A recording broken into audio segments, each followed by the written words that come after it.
एक दिन जब एक आदमी घर आया तो उसने देखा कि उसकी पत्नी अपने छोटे बच्चे के छोटे से बिस्तर पर उसके साथ ही लेटी हुई है। उस आदमी को आश्चर्य हुआ और उसने कहा कि अगर तुम आराम करना चाहती हो तो तुम अपने बिस्तर पर लेट जाओ, तुम तो यहाँ अधिक थक जाओगी। उसकी पत्नी उठ बैठी और उसकी आंखों से आंसू बहने लगे। पति चिंतित हुआ। पूछने पर पत्नी ने बताया कि सुबह वह कुछ चीज़ें देने के लिए एक अनाथालय गई थी।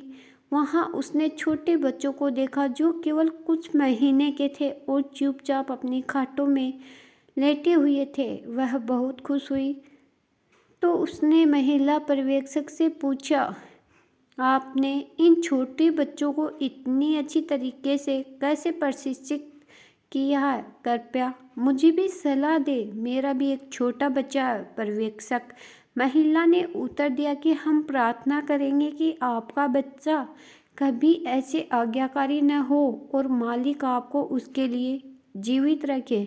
जब ये बच्चे यहाँ आते हैं तो शुरुआती दिनों में भूखे होने पर और डायपर खराब होने पर रोते हैं, लेकिन हमारा स्टाफ बच्चों पर व्यक्तिगत ध्यान देने के लिए पर्याप्त नहीं है, इसलिए हम उन्हें रोने देते हैं। कुछ ही दिनों में उन्हें इस बात की आदत हो जाती है कि यहाँ रोने से उनकी ज़रूरतें पूरी नहीं होगी, चाहे खाना खिलाना हो या डायपर बदलना।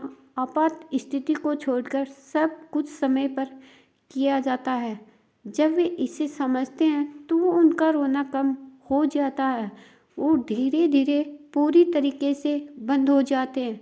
अगर यह बच्चे अपने माता पिता के साथ होते तो भूख लगने पर, डायपर गंदा होने पर और भावनात्मक अंतरंगता के लिए या कोई ऐसी समस्या के हल के लिए जिसे उनके छोटे नन्हे दिमाग समझ नहीं सकते, वे रो रो कर अपने माता पिता का ध्यान अपनी ओर आकर्षित करते या उनकी मदद लेने की कोशिश करते, उनके प्यार की कोमलता और गोद की गर्मी का अनुभव करते।